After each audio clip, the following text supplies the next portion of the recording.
Hi, I'm Matt Payne, and welcome to 20th Century Revolutions. Episode 2.25, The Bosnian Crisis. The events that would lead up to that epically disastrous global conflagration that we call World War I were perhaps most defined by a series of diplomatic crises that would intensify the complex and interwoven rivalries between the great powers of Europe.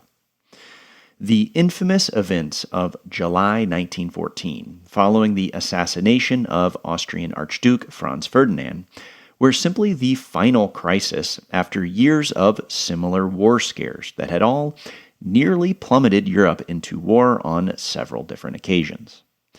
Meaning that we remember July 1914 as the crisis simply because it was the crisis that finally tipped the scales and finally launched Europe into a global war.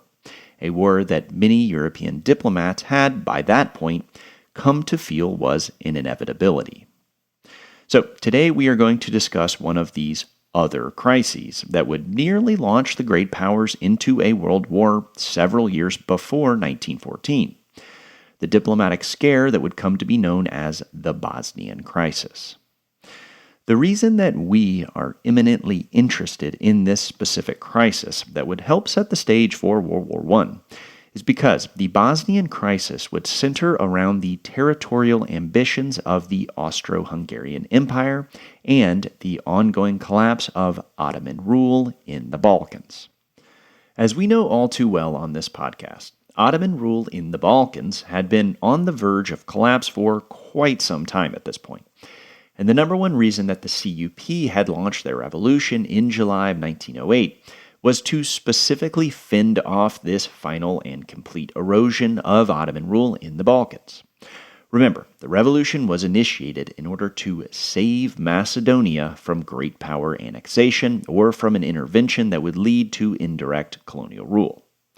More specifically, the revolutionary officers Ahmed Niazi and Ismail Enver took to the hills when they got word of the great power scheming at the Reval meeting, where the British King Edward and his nephew, the Russian Tsar Nicholas, came together to solidify the Anglo-Russian Entente. The broader context for the developing alliance between England and Russia, who had been imperial rivals for nearly a century at this point, was the rising power of the German Empire. And the closest great power ally of Germany at this point was Austria-Hungary. So, by 1908, the major dividing lines of World War I were coming into focus as England, Russia, and France were becoming more closely aligned, and as the alliance between Germany and Austria was strengthening. And what makes all of the different crises in the years leading up to 1914 so important is that these allies would weather each of these diplomatic scares together, and the different alliance partners would get each other's backs or fail to get each other's backs, and this would have the effect of further bonding the members of these two increasingly opposed alliance blocs.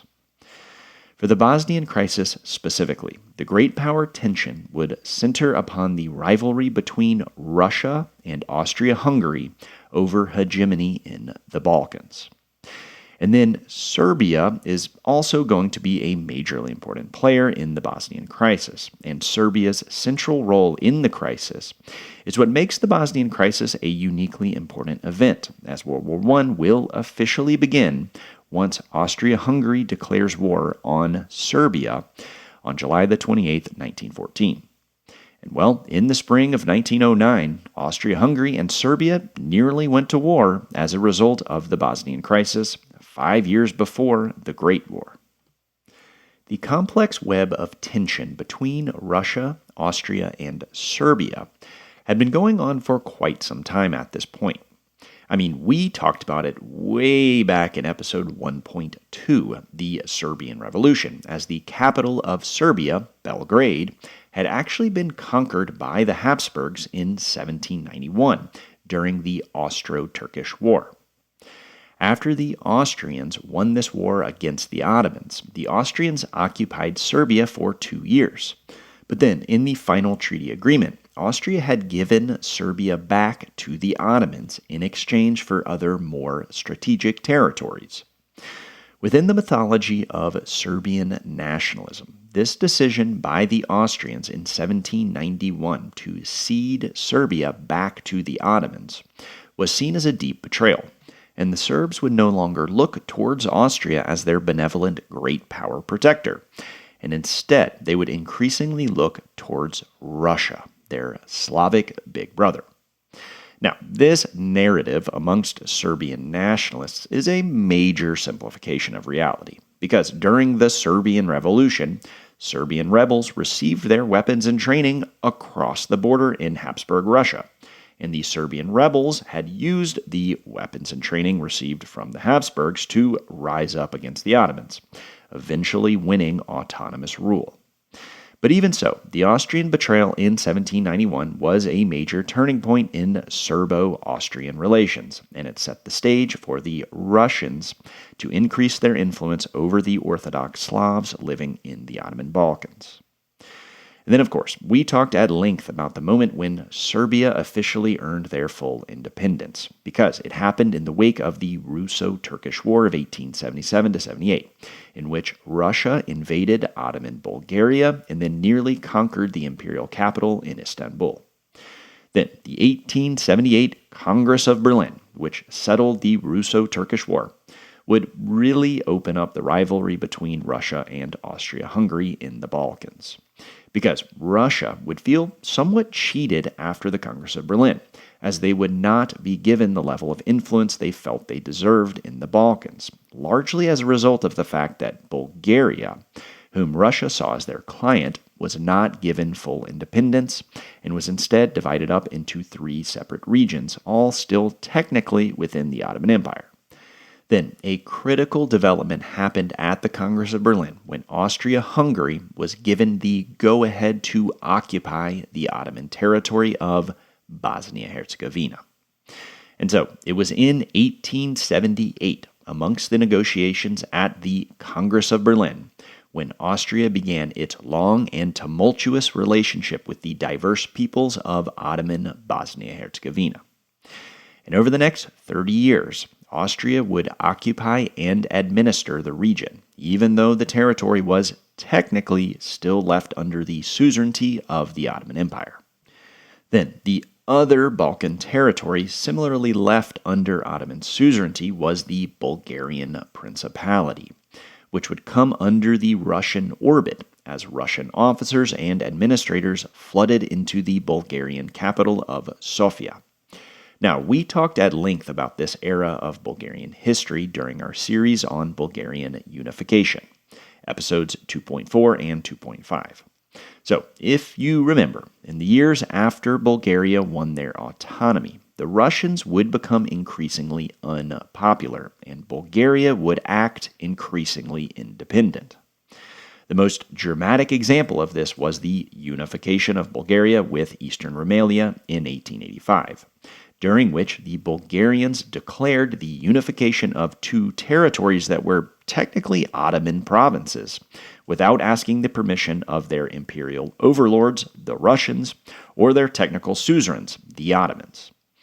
Bulgarian unification was a very important turning point because it set a precedent in which the Balkan nation-states began to make major diplomatic moves without asking the permission of any of the great powers. Because what was most important in Bulgarian unification was that the Bulgarians got away with it. Even though unification was a clear breach of the terms agreed upon at the Congress of Berlin, and even though the great powers were up in arms about unification, Bulgaria was eventually allowed to go through with their unification.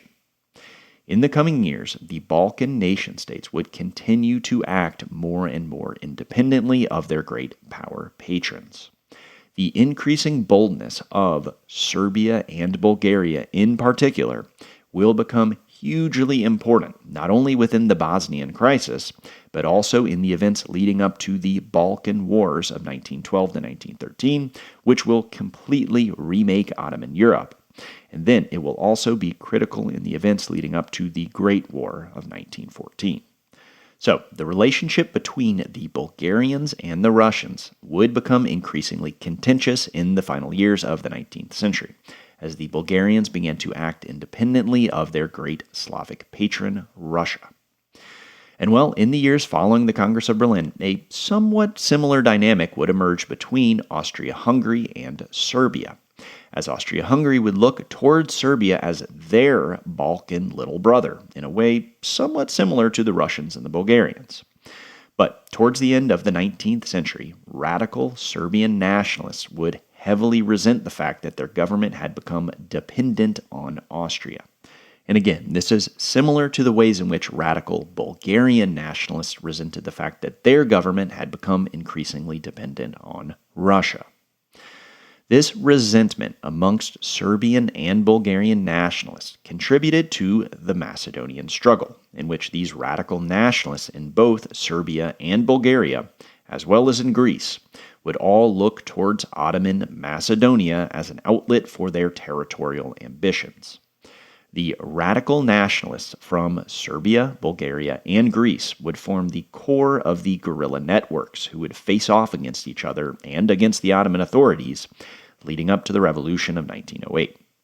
And the question of who would get to control Macedonia would always create friction between Bulgaria and Serbia. And the Macedonian question also created latent tension between Russia and Austria-Hungary, as they argued over the best way in which to reform the Ottoman province of Macedonia, and as they tried to rein in the radical elements of their respective patrons in Serbia and Bulgaria. Okay, so all of this is insanely confusing, but that's just international politics leading up to World War I for you. But to summarize and oversimplify, in the decades following the 1878 Congress of Berlin, a great power rivalry emerged in the Balkans between Russia and Austria-Hungary, and each of these great powers would attempt to assert their influence and hegemony over the newly formed Balkan nation-states, with Austria-Hungary attempting to exert influence over Serbia and Russia attempting to exert influence over Bulgaria. But this assertion of influence was always incredibly messy, and the imperial meddling of Russia and Austria-Hungary led a lot of patriotic Bulgarian and Serbian nationalists to resent their imperial overlords. And then finally, these patriotic nationalists in the Balkan nation-states, including not only Serbia and Bulgaria but also Greece, all, as a rule, held wild ambitions for future territorial expansion. These ambitions had for decades centered on the struggle over Ottoman Macedonia, which is the primary reason why Macedonia had become such a violent and lawless place leading up to the Young Turk Revolution. Phew. Okay, so now we have the groundwork laid. Let's move on into the 20th century, because in the first several years of the 1900s, there would be a few very important developments in Russia, Austria-Hungary, Serbia, and the Ottoman Empire that would mix all of these alliances up. And these shakeups to the status quo in the Balkans would help lay the groundwork for the Bosnian Crisis of 1908, the Balkan Wars of 1912-13, and finally, World War I. The first of these shakeups will take us deep into the vortex of Serbian politics in Belgrade, which, oh boy, if you thought Ottoman politics in Macedonia were conspiratorial, then just buckle up, because Serbian politics at the turn of the century is one hot mess of conspiracy, with secret revolutionary networks chock full to the brim with terrorists and assassins, and then radicalized military officers, guerrilla bands, and a fanatically patriotic general population. All of these groups were radically nationalist and expansionist, and they would constantly push the government to grow their territory, no matter the costs. So, for decades, the Obrenović dynasty had ruled in Serbia. But the Obrenović princes and later kings tended to be aligned with Austria-Hungary. And at one point, King Milan of Serbia actually approached Austria about potentially annexing his country, allegedly so that King Milan could enjoy a quiet retirement. The Austrians turned this offer to annex Serbia down, But this somewhat absurd proposal from King Milan demonstrates the extent to which the Serbians had become very dependent on the Austrians to prop them up, economically, militarily, and diplomatically. This made the ruling Obrenović dynasty very unpopular, especially amongst the radicalized officer corps of the military, who had begun to dream of a greater Serbia, in which military force would be used to liberate all of the South Slavs. The reason that these officers resented friendly relations with the Austrians is because the majority of the South Slavs who the radicalized officers wished to liberate lived in the Austro-Hungarian Empire. Now, were all of these South Slavs Serbian? Well, for sure not. Most of them were Croats, Slovenes, Bosnians, and even Bulgarians, but it became somewhat fashionable within these radicalized networks to view these South Slavs as like secretly Serbian, or that they at least had some latent Serbian essence that they had just not yet realized was really within them. Yeah, this is all very wishy-washy, I know. But essentially, going into the 20th century, an increasing number of Serbian nationalists saw it as their sacred duty to liberate all of the South Slavic people who currently toiled under Austro-Hungarian or Ottoman rule. The radical project amongst Serbians to unite the South Slavic people under the Serbian banner would eventually culminate in the creation of Yugoslavia, whose name means Land of the South Slavs, and whose capital would be in Belgrade. And then this type of nationalist expansionism wrapped up in great ethnic mythologies is a perfect example of what is often called irredentism. All right, irredentism is a word that I have kind of been avoiding because it's very academic and fancy. But we are reaching a point where irredentism is going to become a huge thing. So I will start saying irredentism now. And what I mean by this is radical nationalists pushing an extreme expansionist agenda. And for irredentists, this expansionism would always be justified by complex historical mythologies of national greatness and renewal that often attempted to connect modern nation-states with medieval or even classical kingdoms and empires, seemingly just skipping over like thousands of years of history and completely erasing things like the entire Ottoman Empire. So, the radical irredentist networks had become very powerful in driving the politics of Balkan nation-states, and this was especially true in the Serbian capital of Belgrade. Serbian irredentists began to hate the ruling Obrenović dynasty, specifically because they viewed them as colluding with the enemy, the Austrians. So, in 1903, a group of irredentist officers, under the leadership of a man who would come to be known as Apis, successfully assassinated the Serbian king Alexander of the Obrenović dynasty and his poor wife, Queen Draga, as the imperial couple was stabbed to death, and then their bodies were unceremoniously hurled from the balcony of the royal palace into a pile of manure. Shortly after this gruesome assassination, a member of the rival Serbian dynasty, Petar Karađorđević, was proclaimed the new king of Serbia. And to give you an idea of the extent to which these radical irredentist networks had become enmeshed in Belgrade politics, following the assassination of King Milan, the regicide Apis was not executed or arrested or exiled or even demoted. Instead, Apis was declared by the Serbian parliament as the savior of the fatherland. Apis would remain an influential officer in the Serbian army. And in the coming years, the group of assassins who had swept the Obrenović dynasty into the manure pile of history would form the nucleus of the radical irredentist group Unification or Death, more commonly known as the Black Hand.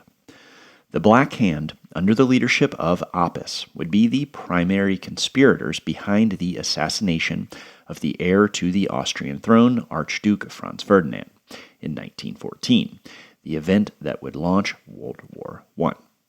But for the time being, the primary effect of the May coup of 1903, as this assassination would come to be known, was the dramatic deterioration of relations between Serbia and Austria-Hungary.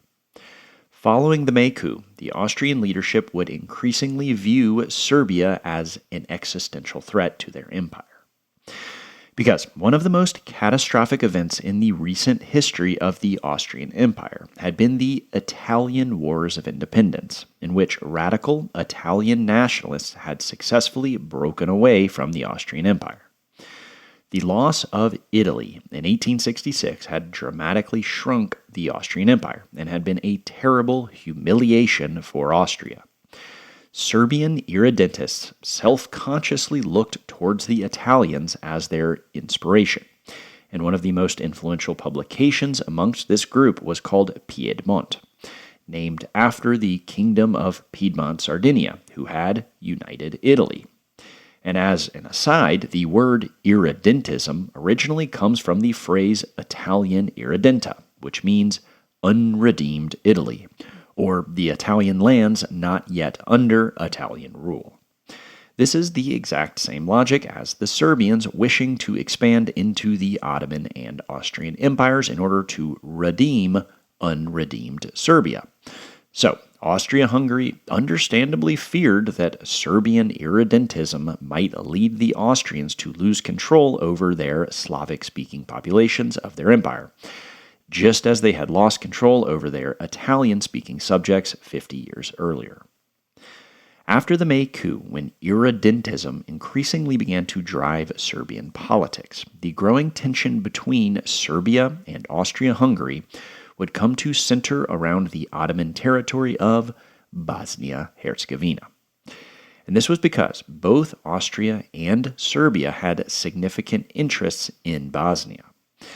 As we have mentioned many times in passing, Bosnia-Herzegovina was, at this point, in Ottoman territory in name only, as the Austrians had administered Bosnia-Herzegovina ever since the Congress of Berlin in 1878. And then a large population of Bosnia-Herzegovina, not a majority, mind you, but around 40%, were Slavic Orthodox Christians, just like the Serbs. So, Serbian nationalists had always resented the Austrian occupation of Bosnia. Serbian irredentists look towards a short-lived medieval Serbian kingdom from the 1300s as proof that Serbians had a right to control Bosnia-Herzegovina, because this Serbian kingdom from the Middle Ages had included the territories of Bosnia-Herzegovina, as well as Ottoman Macedonia, Ottoman Kosovo, and large swaths of territory currently within Austria-Hungary proper. So, once Serbia was under the Karađorđe dynasty, which was much friendlier to irredentist radicals dreaming of territorial expansion and national renewal, Serbian agents began to infiltrate Bosnia-Herzegovina and to spread propaganda amongst Orthodox Slavs, in a strategy directly modeled off of similar strategies learned from the Macedonian struggle.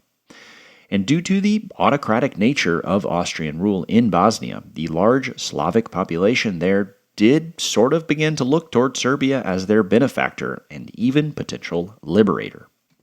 These developments, of course, enraged the Austrians and further deteriorated relations between Serbia and Austria-Hungary. All right, so the other important development happening simultaneous with this souring of relations between the Austrians and the Serbs was actually being driven by events going down thousands of miles to the east in faraway Manchuria. As we know, the Russians had for years been encroaching on the decaying Qing Chinese Empire. That is, until the Japanese stood in their way and launched the Russo-Japanese War. The Russo-Japanese War was an utter catastrophe for the Russians in every sense of the word. Not only did the Russians get completely trounced by the Japanese, but this epic defeat also directly led to the outbreak of the Russian Revolution of 1905. So, the Russo-Japanese War was one of the most important turning points in Russian history, and it created a deep sense of humiliation amongst Russia's ruling class, a sense of humiliation that would persist all the way through to 1914 and beyond. But in the immediate future, the top Russian leadership following the revolution of 1905 would do everything they could to regain their damaged honor and prestige, and they would begin to invest heavily in their armed forces in order to make sure that such a humiliating defeat would never ever happen again. And this brings us to our first major player within the Bosnian Crisis, and that is the Foreign Minister of Russia, Count Izvolsky. Having been appointed as foreign minister directly following the defeat against the Japanese and the 1905 revolution, Count Izvolsky would do everything he could to ensure a period of peace and stability for the Russian Empire. In this effort, Izvolsky would push for an easing of tensions between Russia and Great Britain, which would become important in forming the Triple Entente, Russia, Britain, France of World War I. But in addition to pushing for this diplomatic rapprochement with the traditional imperial rivals of Russia, Izvolsky also had another primary objective that would end up entangling Russia once more in the Ottoman Balkans. That objective was the opening up of the Turkish Straits to Russian warships.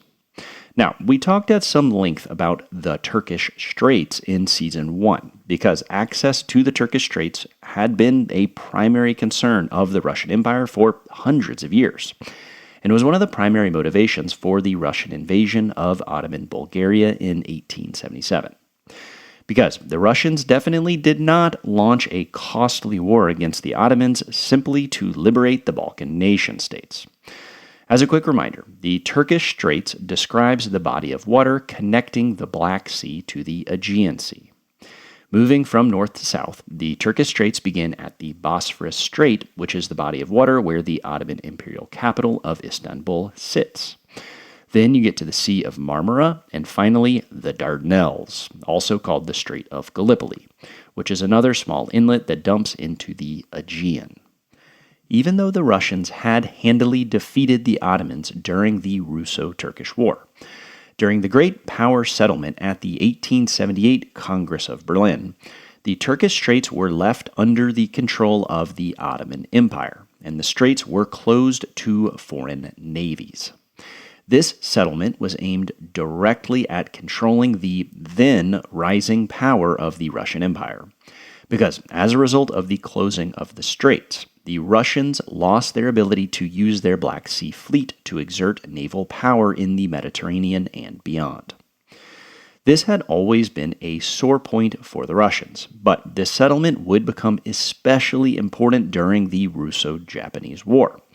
Because during this war, to everyone's astonishment, the Japanese quickly destroyed 2 entire Russian fleets, and the Russians only had a total of 3 fleets, and the 3rd fleet was the Russian Black Sea Fleet, and it was bottled up in the Black Sea due to the settlement at the Congress of Berlin.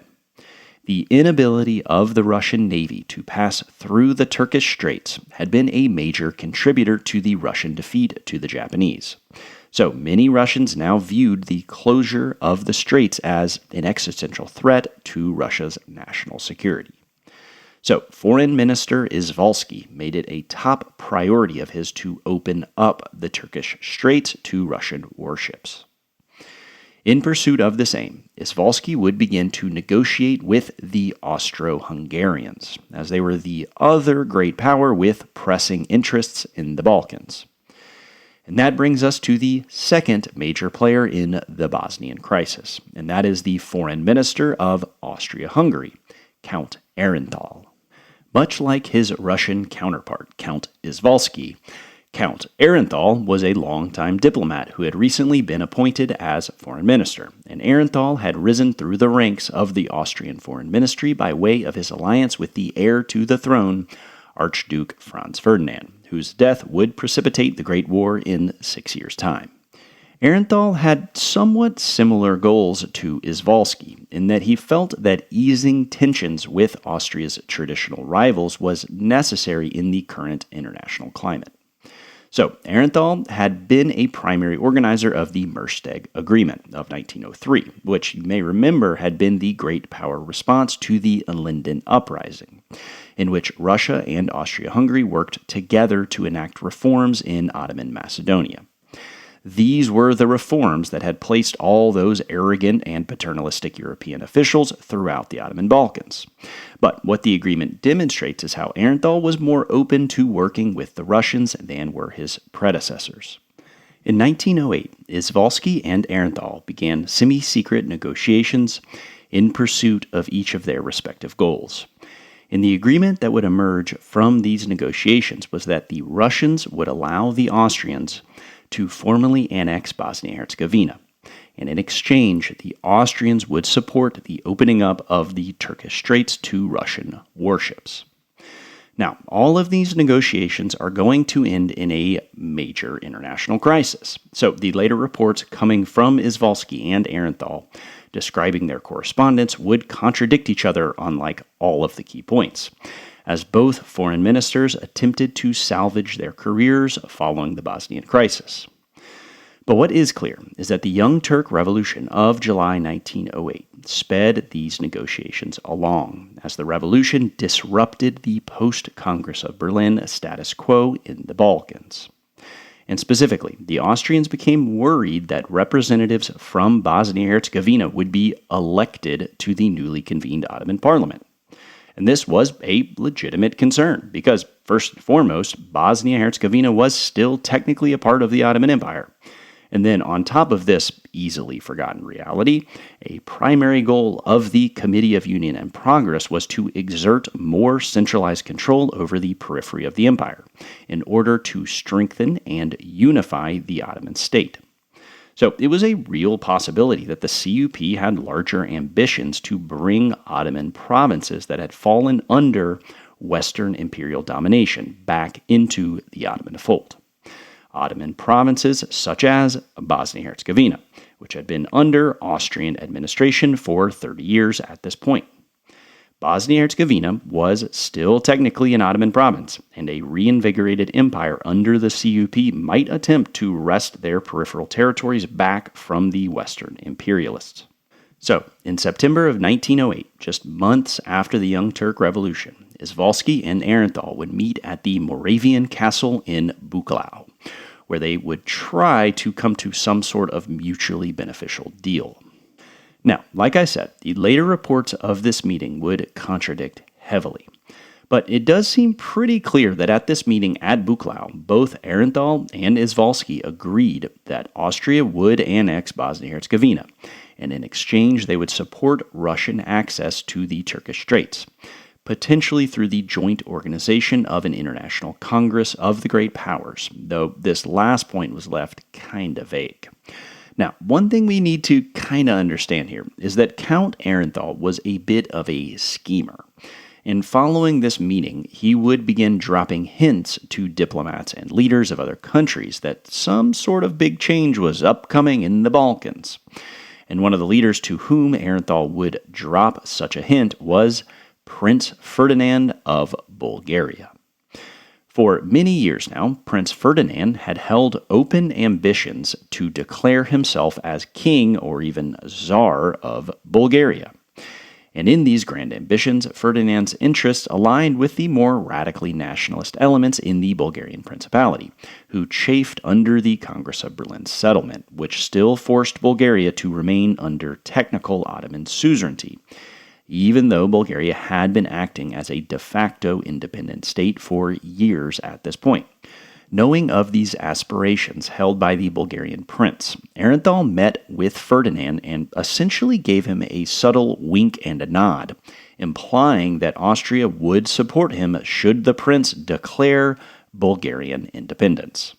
Now, the real reason why Aehrenthal gave Ferdinand the green light to declare independence was in order to cover his own arse, as Aehrenthal knew that Bulgarian independence would be viewed by the concert of Europe as a major breach of the Treaty of Berlin. Aehrenthal hoped that this breach would lessen the impact of Austria's annexation of Bosnia-Herzegovina, because this annexation was also going to be seen as like an even bigger breach of the Treaty of Berlin. So, for Aehrenthal, Bulgarian independence was meant to act as cover fire, lessening the blow of the Austrian annexation within the international arena. Now, like I said, Aehrenthal was a bit of a schemer, so he encouraged Ferdinand to make this move without consulting any of the other European diplomats. But because of Austria's status as a great power, Ferdinand understood this as basically an assurance that Austria, and potentially all the other great powers as well, would support Bulgaria in their bid for independence. And then, again, the broader context here is that the Young Turk Revolution of July 1908 had shaken up the status quo in the Balkans, and the revolution had the dual effect of both, stoking fears that the CUP might try to reassert centralized control over autonomous provinces like not only Bosnia but also Bulgaria. And then the revolution, on the other hand, also made the empire appear temporarily vulnerable. And so, with an assurance of Austrian backing in hand, and with an Ottoman Empire temporarily weak, but with the potential to strengthen later on, Prince Ferdinand began to feel that the time was now right for full independence. And on October 4th, 1908, Prince Ferdinand donned a Byzantine Roman costume that he had ordered from a local playset designer, and he then anointed himself as Tsar, and declared Bulgarian independence from the Ottoman Empire. Bulgaria's declaration of independence caught the world by surprise, and its brazen breach of the Treaty of Berlin made a lot of really powerful people really, really mad. But Bulgarian independence would be largely overshadowed by even more dramatic events throughout the fall of 1908 and spring of 1909. Events that would nearly drag all of Europe into a great power war. Because just one day after Bulgarian independence, on October the 5th, 1908, Austria-Hungary announced the full annexation of Bosnia-Herzegovina into their empire. The Austrian annexation of Bosnia-Herzegovina and the Bulgarian Declaration of Independence were met with fierce backlash and uproarious protestations from nearly everyone except Austria and Bulgaria themselves. All of the other great powers, with the very notable exception of Germany, so Great Britain, France, Italy, and Russia, all viewed the Austrian annexation as a major breach of the Treaty of Berlin, and every great power expected some sort of compensation in exchange for this dramatic encroachment of Austria into the Balkans. And the Russian novelist and Christian anarchist Leo Tolstoy has a great quote that he would offer directly following this annexation that really sums up the imperialistic spirit of cynical realpolitik defining this moment. Quote, "This nest of robbers, calling itself the Austrian Empire, was counting on the fact that other such nests of robbers, preoccupied at the present moment in their own affairs, would permit this usurpation, the annexation of Bosnia, without demanding the acknowledgement of the right of each one of them to participate in this robbery. But apparently the leaders of other similar establishments desired to participate in this plunder, and have already for some weeks been discussing in their thieves' jargon, like thieves indeed, all kinds of annexations, compensations, congresses, conferences, declarations, delegations, and so forth." Even though all of the great powers, Tolstoy's nest of robbers, would angrily protest Austria's annexation in pursuit of their own greedy interests, the three powers who were the most angered by the Austrian move were Russia, the Ottoman Empire, and Serbia. To start with Russia.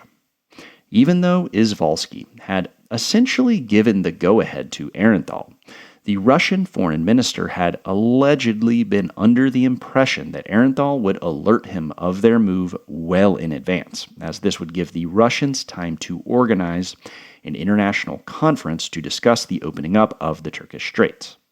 But the annexation had caught everyone by surprise, and the annexation was deeply unpopular, not only amongst the Russian leadership, but amongst the general public as well. The Russian press decried the annexation as an affront to Russian honor and prestige, and there were large public demonstrations calling for revenge against the devious Austrians. For Count Izvolsky personally, the Bosnian annexation completely torpedoed his career, as he had been made to look like a gullible dunce who had been duped by the scheming Count Arenthal, who had gone ahead with the annexation without giving the Russians anything at all in return. And after the fact, Izvolsky would lie through his teeth about the true nature of the negotiations in an attempt to save face and to prevent his career from being ruined. So, in short, the annexation was seen as a major humiliation for Izvolsky personally, as well as for the Russian Empire as a whole. Now, if you are sitting there wondering, why are the Russians so up in arms about this? What you need to remember is that the Russians tended to see themselves as the protectors of Orthodox Slavs living in the Balkans. So the annexation was seen as a major challenge to Russian honor and prestige. This goes back to the heyday of Pan-Slavism and to that time in 1877 when the Russian Tsar invaded the Ottoman Empire and liberated the Slavs of Bulgaria and Serbia. Pan-Slavism had made a comeback in recent years, especially following the humiliating defeat against the Japanese, when Russian foreign policy began to look once more towards the Balkans as an area in which to assert their hegemony and to regain some of their lost prestige.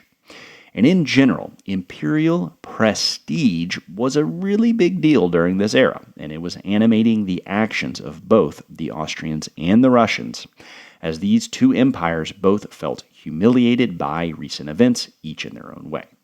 Ever since they lost control of Italy and had then been forced to share their empire with the Hungarians, Austrian leaders felt that they had lost much of their prestige on the international stage.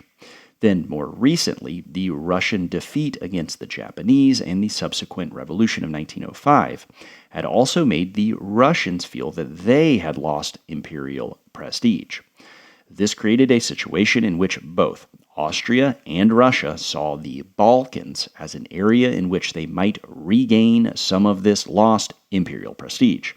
And the Bosnian annexation was specifically meant to reinvigorate the Austrian Empire and to reestablish Austria as a great power equal to Great Britain, France, and Germany. But because the Russians had so recently been defeated by the Japanese, they were in a very sensitive state.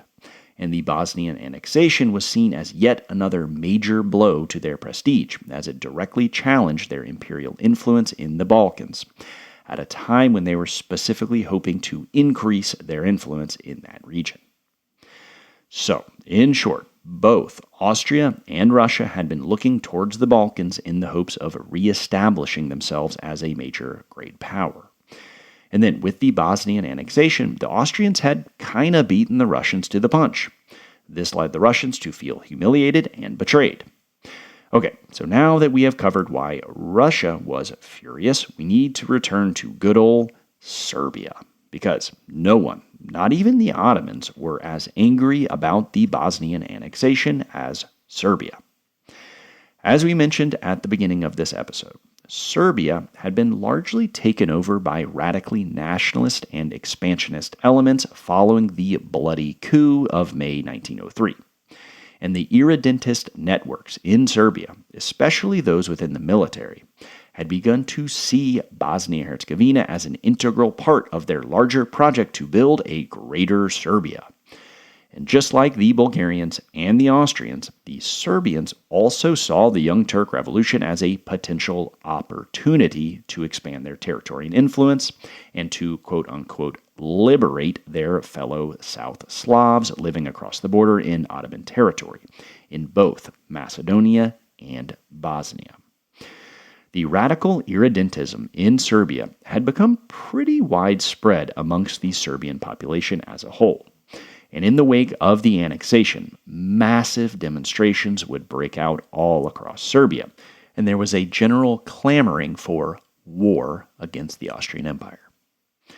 This warmongering would not simply be limited to the cafes of Belgrade or to the radicalized officer corps, but would fully infect really the entire Serbian government. What's important to understand about Serbia at this moment in history is that everyone in a leadership position, and I mean like literally everyone, believed in the larger project of Greater Serbia and dreamed of remaking the medieval Serbian kingdom that included Bosnia, Macedonia, Kosovo, and even Montenegro. In short, the difference amongst individual Serbian politicians did not come down to whether or not you were for or against Serbian irredentism, but rather whether you thought waging a potentially suicidal war against a large empire like Austria-Hungary or the Ottoman Empire was going to be beneficial or detrimental to this overall project of territorial expansion. And well, in the days immediately following the Bosnian annexation, when Serbs were up in arms about the affront to their national honor, the voices pushing for war against Austria began to win out in Belgrade. And so, Serbia began to mobilize their army, and they would send troops to the Austrian border, demonstrating that they were fully prepared to launch a war against Austria-Hungary. Now, the more savvy politicians in Serbia knew that Serbia would likely lose any war fought alone against the mighty Austrians. So, Serbian leaders began to pressure the Russians to support them in a war against the Austrians. And in the midst of the Bosnian Crisis, it seemed very possible that the Russians would come to the aid of their little Slavic brothers in Serbia and would themselves launch a war against Austria.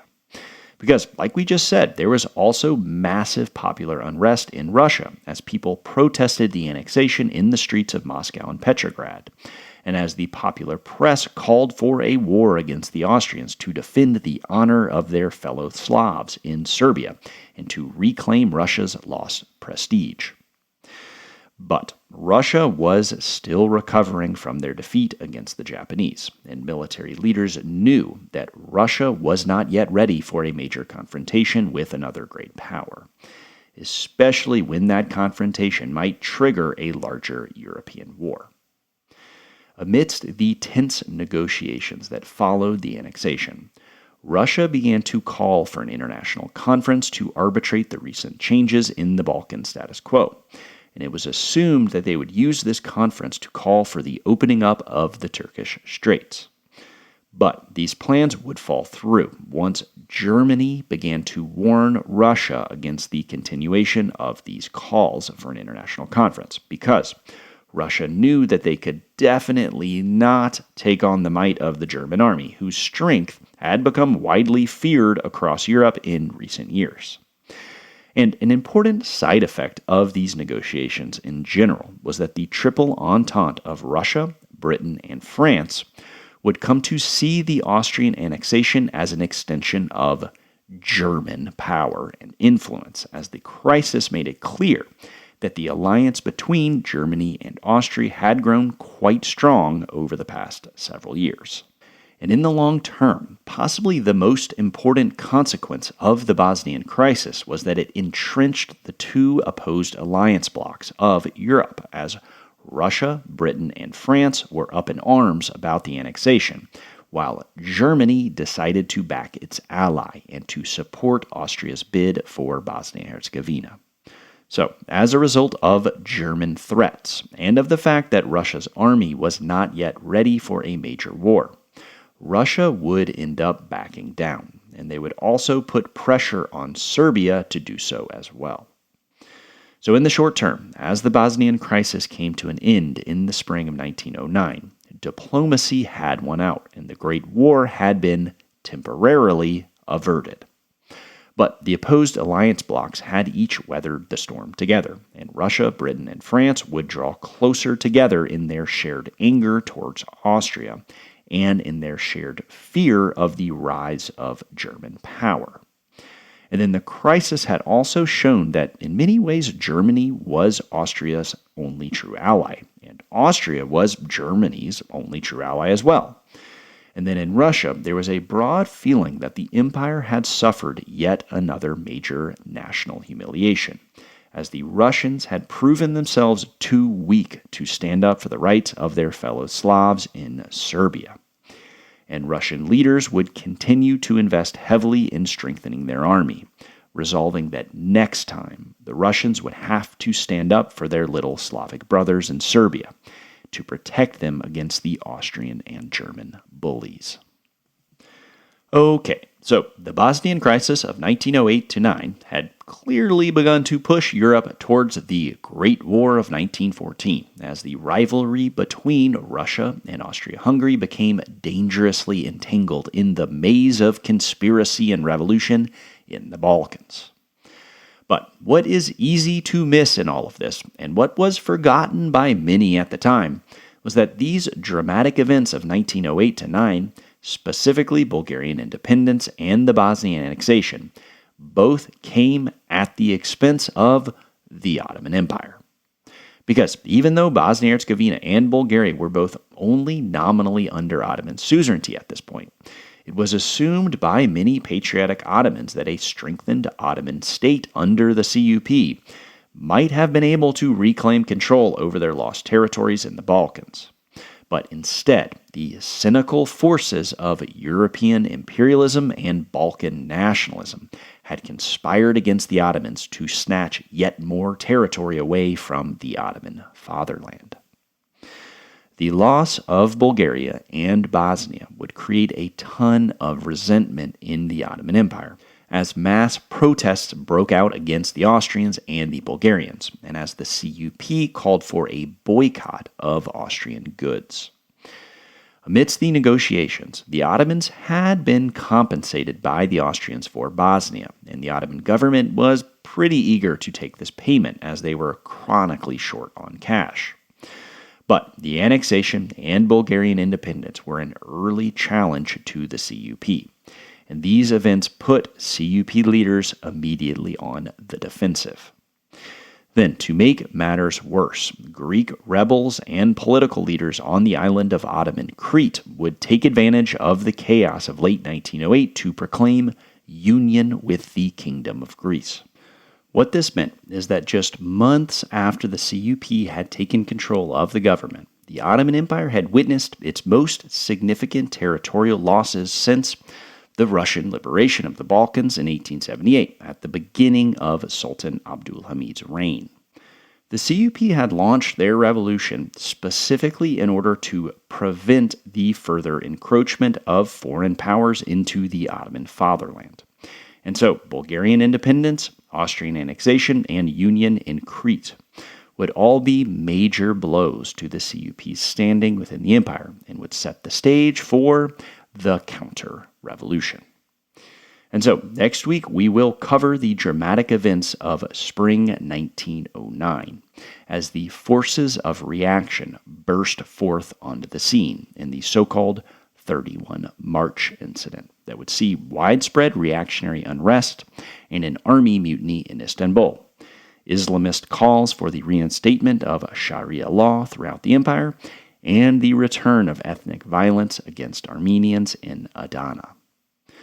This would be the first major internal test for the CUP, and it would require the committee to call on the armed forces and to look towards General Mahmud Şevket Pasha to save the Constitution. So, join me next week as the Sultan strikes back.